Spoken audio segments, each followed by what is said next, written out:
1절부터 11절까지 말씀입니다.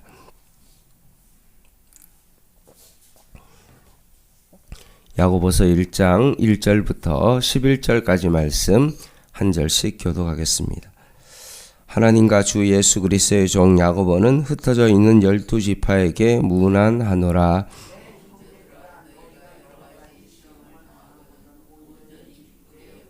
이는 너희 믿음의 실현이 인내를 만들어내는 줄 너희가 알미라.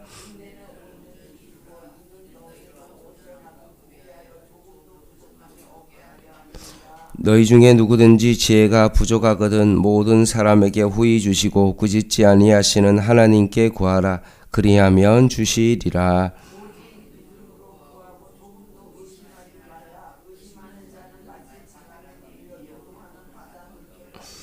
이런 사람은 무엇이든지 주께 얻기를 생각하지 말라. 두 마음을 품어 낮은 형제는 자기의 높음을 자랑하고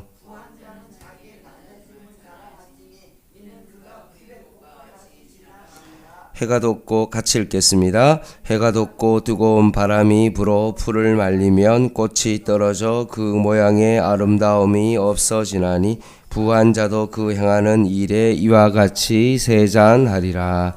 아멘. 오늘 야고보서를 쓴 사람은 주 예수 그리스도의 종이라는 표현을 쓰고 있고 자신의 이름이 야고보라고 되어 있습니다. 그래서 이 야고보는 예수님의 동생 야고보로 알려져 있습니다. 본문에 기록된 대로 1절 말씀처럼 흩어져 있는 12지파, 다른 말로 하면 유대인에게 이 말씀을 기록했습니다.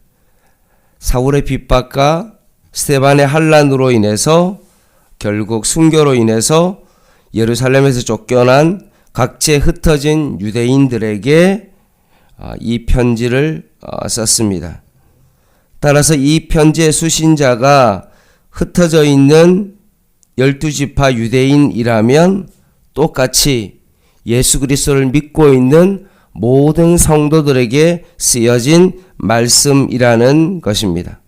따라서 이 야고보서를 우리가 읽으면서 그 말씀을 우리 삶 가운데 적용하고 그렇게 살아가야 될 그런 말씀입니다.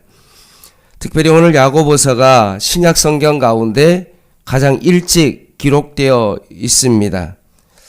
이방인의 언급이 없는 것이 특징이며 사도행전 15장에 보면 예루살렘 공의회가 되어 있는데 그 공의회 이전에 기록되어 있었다고 봅니다. 그래서 AD 45년경에 쓴 것으로 되어 있고요.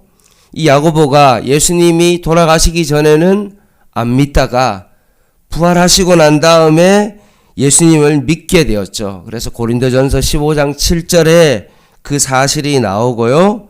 그가 이제 예수님을 믿고 난 다음에 부활하신 예수님을 믿고 난 다음에 이제 그는 예루살렘의 초대교회의 귀한 지도자로 계속 사역을 해왔습니다. 그리고 야고보는 갈라디아서 2장 9절 말씀에 따르면 예루살렘 교회의 지도자요 교회의 기둥 같은 사람이다. 야, 너는 정말로 기둥과 같다. 다른 말로 하면 너는 뭐 철벽과 같다. 움직이지 않는 어떤 그런 단단함을 상징하는 그런 별명이 있는 사람이 바로 야고보입니다. 이 야고보가 이 야고보서를 통해서 무슨 이야기를 하고 있냐 하면 시련과 고난 가운데 있는 성도들에게 그 고난과 박해를 잘 견뎌낼 것을 신앙생활을 할 것을 권면하고 있습니다. 그렇다면 과연 우리가 이 어려움을 어떻게 이겨낼 수 있을까? 이 고난을 핍박을 어떻게 이겨낼 수 있을까?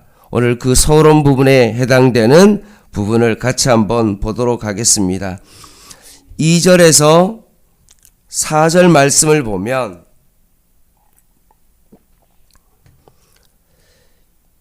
2절 보면 여러 가지 시험을 당하거든 너희가 어려움을 당하면 뭐라고 말합니까?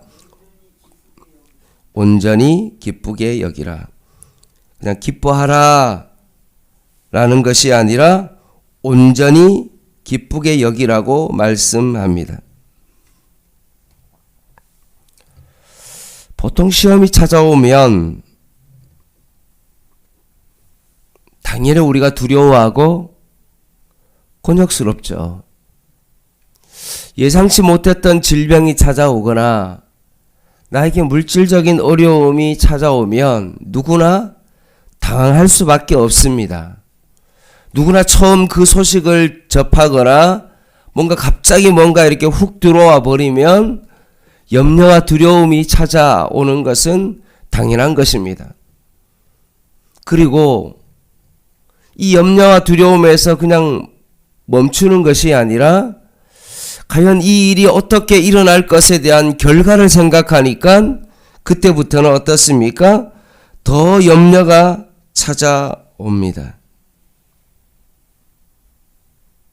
그래서 가능하면 이런 시험을 안 당하면 참 좋은데 만약에 이런 여러 가지 시험을 너희가 당하면 온전히 기쁘게 여기라. 여기서 온전히라는 요 단어는 마지못에 억지로라는 그런 뜻이 아니라 전적으로 기뻐해야 된다라고 말씀합니다. 전적으로 기뻐해라. 억지로 내가 기뻐해야지라는 그런 것이 아니라 전적으로 기뻐해야 된다. 왜냐하면 그 이유에 대해서 말씀하고 있는데 그 이유는 뭐냐하면 4절에 나옵니다. 그 이유가 뭐냐하면 믿음의 시련이 뭘 만듭니까? 4절에 있는 것처럼 인내를 이루고 그리고 이 인내를 온전히 이루면 어떻게 되어집니까? 너희로 온전하고 구비하여 조금도 부족함이 없게 하신다라고 말씀합니다.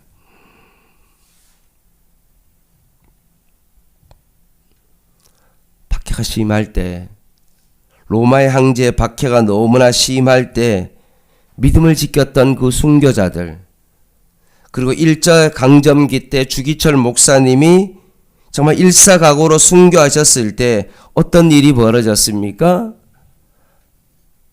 기독교가 더 단단해지고 더 새로워졌습니다.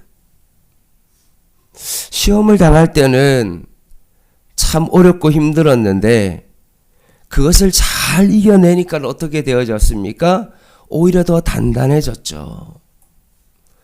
대나무가 시련이 없이 그냥 곱게 자라면 그게 많이 흔들리고 바람이 불면 뚝 부러질 텐데 중간중간에 마디가 생길 때, 고난이 생길 때, 어려움이 생길 때마다 마디가 생기면 어떻게 되어집니까?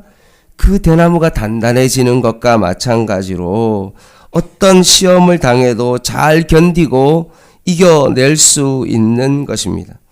그래서 4절 말씀에 온전하고 라는 요 단어는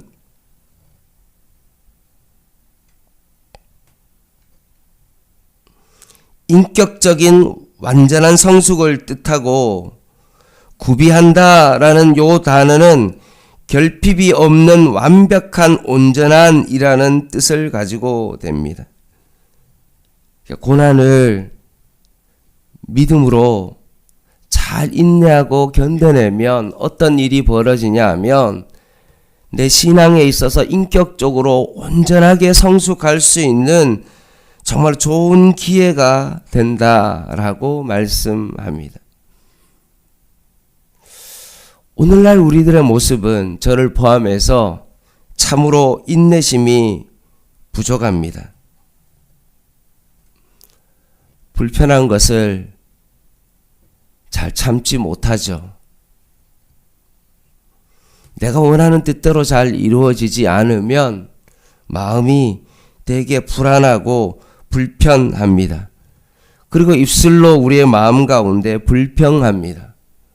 이스라엘 백성이 광야에서 자꾸 가데스 바냐에서 10명의 정탐꾼이 그 보고를 했을 때 그들이 계속 모세를 원망하고 하나님을 원망했던 것처럼 늘 우리는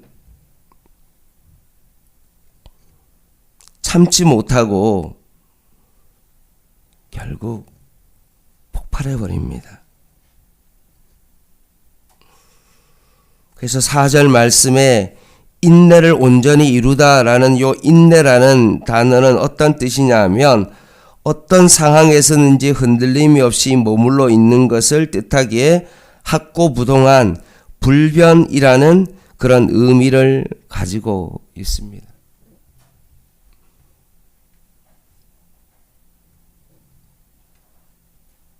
그래서 야고보 사도를 기둥과 같은 사람이다 라고 말하는 그 이유가 어떠한 어려움이 있더라도 흔들리지 아니하고 끝까지 믿음으로 인내하는 그런 사람이기 때문에 그렇습니다. 그래서 욥기 말씀의 23장에 보면 그러나 내가 가는 길을 그가 아시나니 그가 나를 단련하신 후에는 뭐라고 되어 있습니까? 내가 순금같이 정금같이 나오게 된다 라고 말씀하십니다.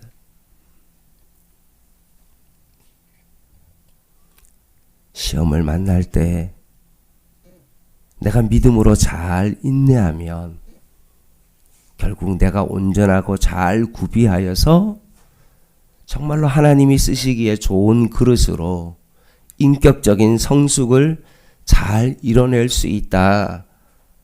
내가 이제 오히려 순금같이 되어진다 라고 말씀합니다.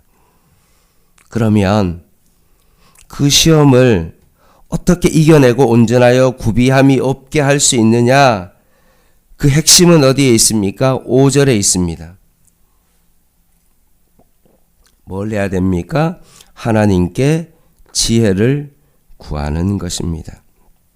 5절 말씀 중에 너희 중에 누구든지 지혜가 부족하거든 모든 사람에게 후히 주시고 꾸짖지 아니하시는 하나님께 구하라. 그리하면 주시리라. 시험을 어떻게 대처해야 됩니까?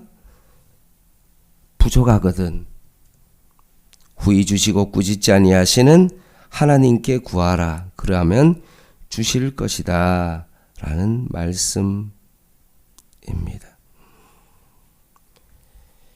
여기서 지혜는 무엇을 의미하냐 하면 하나님의 말씀과 계시를 말씀합니다.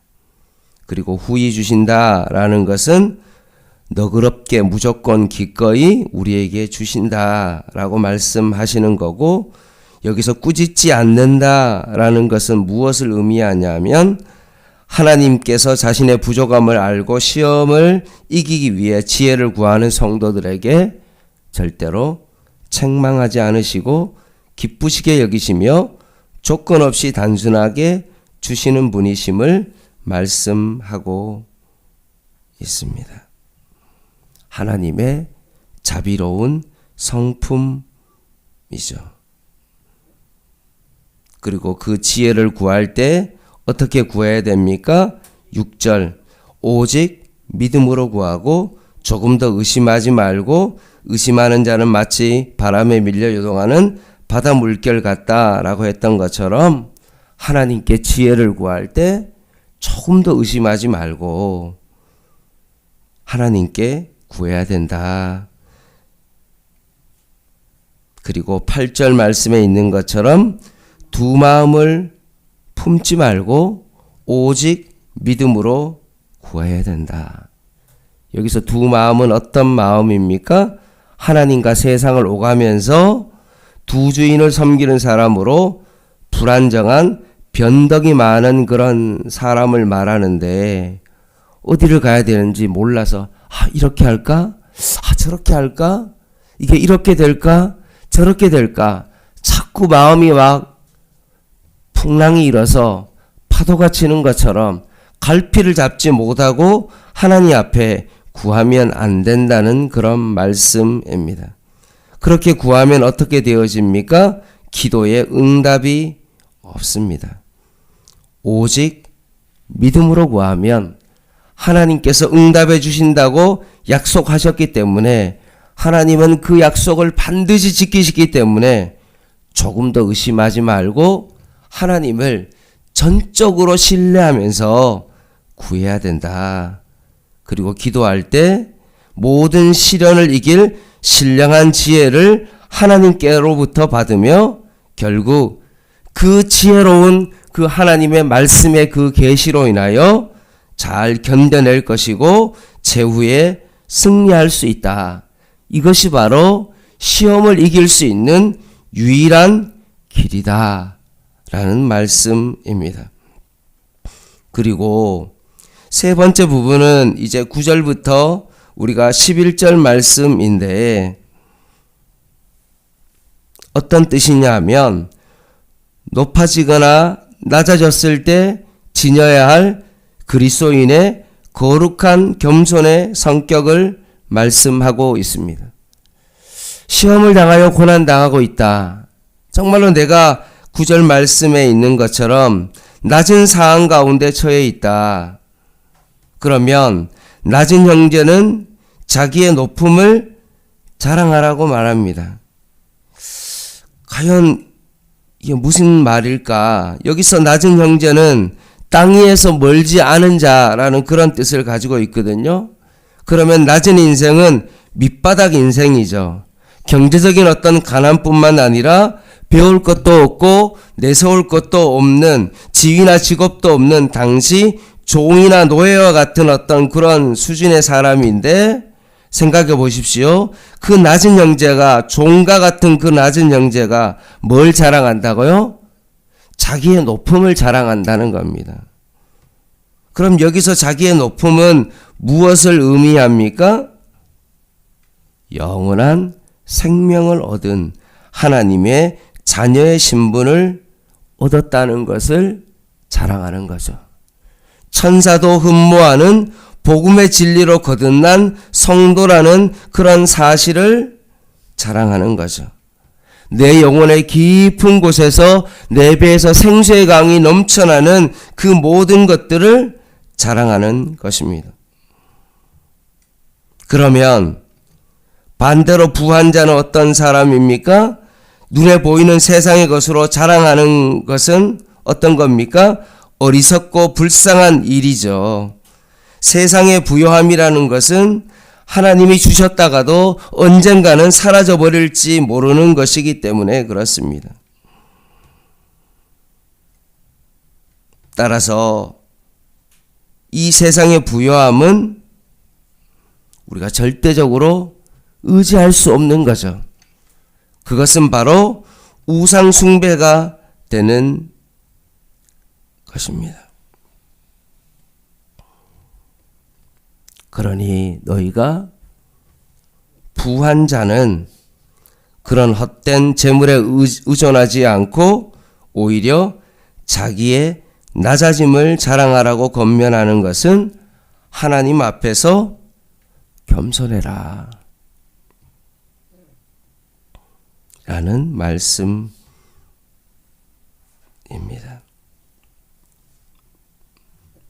사랑하는 성도 여러분, 초대교회 안에는 차별이 없었습니다. 이유가 뭐죠? 그들이 복음 안에서 하나가 되었기 때문에 그렇습니다. 그것이 예수님의 뜻이었고 성도들을 그 정신을 잘 지켰습니다. 가난하다고 해서 기가 죽거나 열등의식을 갖지 않았고 부자라고 의시되지 않았습니다. 오히려 하나님의 자녀로서 하늘의 소망을 두고 그들은 살아가는 그런 사람들이었습니다.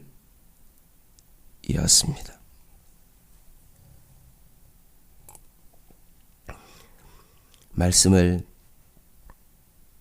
마무리하겠습니다. 혹시나 오늘 말씀을 들으면서 내가 고난 가운데 있다면 이 고난을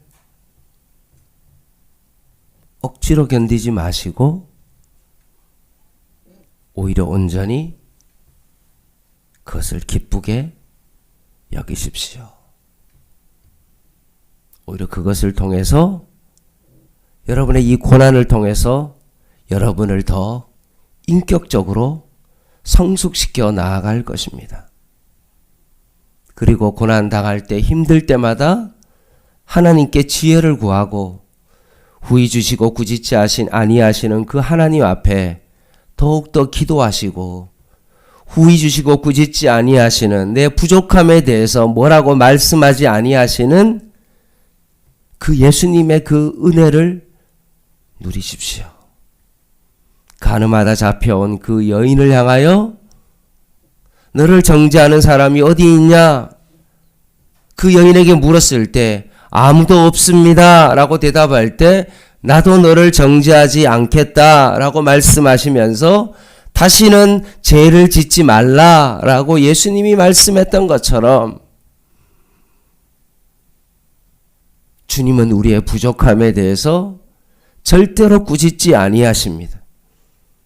오히려 부족할 때마다 하나님 앞에 지혜를 구하면 하나님께서 더 넘치도록 채워주실 것입니다. 이런 신앙생활을 할 때마다 고난 가운데 있다고 해서 막 기죽는 것이 아니라 오히려 내가 하나님의 자녀인 것을 자랑하고 하나님께서 또 나에게 또 좋은 것을 주실 때에도 교만하지 아니하고 이 모든 것이 하나님께서 허락해 주셨다는 사실을 기억하고 오히려 겸손하게 주님의 뜻대로 이것을 나만 배불리 먹는 것이 아니라 우리 연약한 자들과 함께 이것을 나눌 수 있는 그런 삶으로 살아가게 될 것입니다. 사랑하는 성도 여러분, 너무 세상 것에 매여 살지 마시기 바랍니다. 내가 너무나 물질이 없다고 해서 혹시 그것 때문에 너무 거기에 매여 사지 마십시오.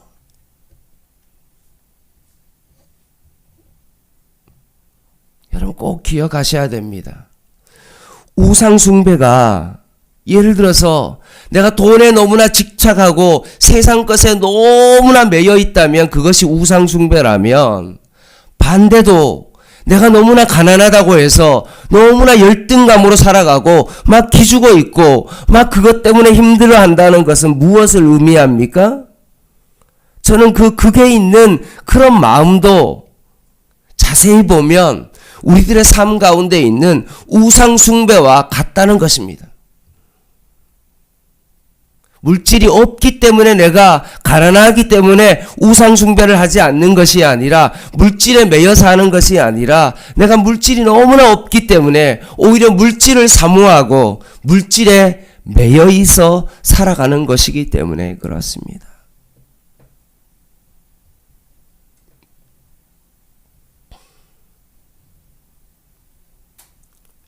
부에도 감사하고 없어도 예수 그리스도로 말미암아 감사할 수 있는 여러분 되기를 바랍니다. 여러분이 가지고 있는 이 환난과 어려움을 믿음으로 잘 이겨내서 주님 보시기에 인격적으로 온전한 성숙을 이룰 수 있는 저와 여러분 되시기를 주님의 이름으로 간절히 부탁을 드립니다. 기도하겠습니다.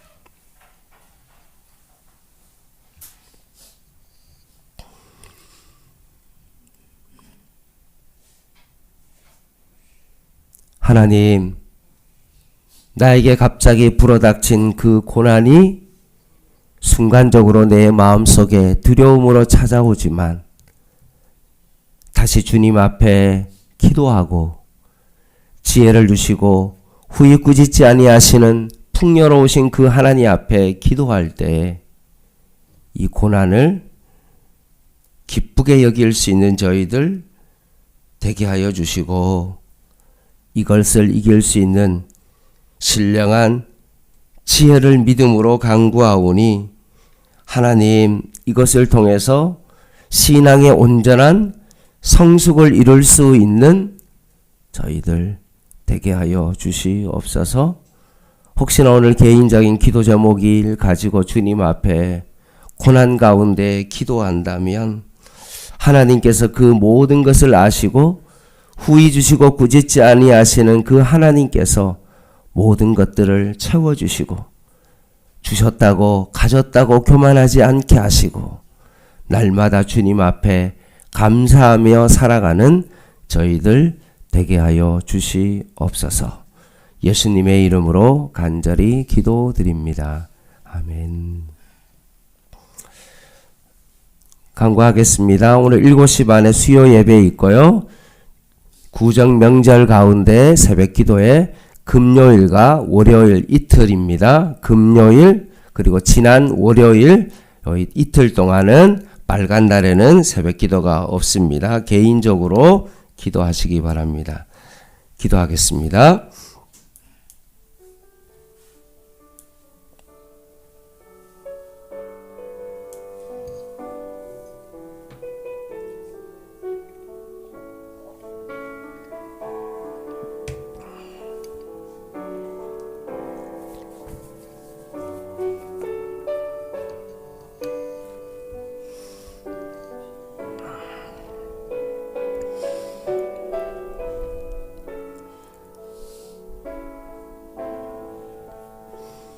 감당할 수 없는 고난이 찾아올 때 온전히 기쁘게 여기라.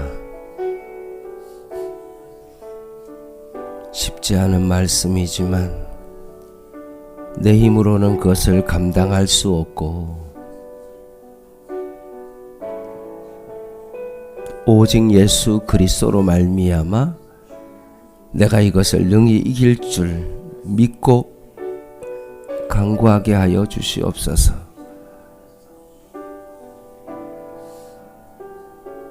예수님을 잘 믿는 것이 하나님의 일인 것처럼 환난 가운데도 우리가 내 자신을 의지하지 아니하고 하나님을 잘 믿고 인내하고 온전하여 구비하여 후히 주시고 꾸짖지 아니하시는 하나님 앞에 구할 때 그 모든 지혜가 거기에 있음을 다시 한번 깨닫고 주님 앞에 기도합니다. 주님 우리를 붙잡아 주시옵소서. 오늘도 주님을 의지합니다. 그렇게 주님 앞에 기도하게 하여 주시옵소서.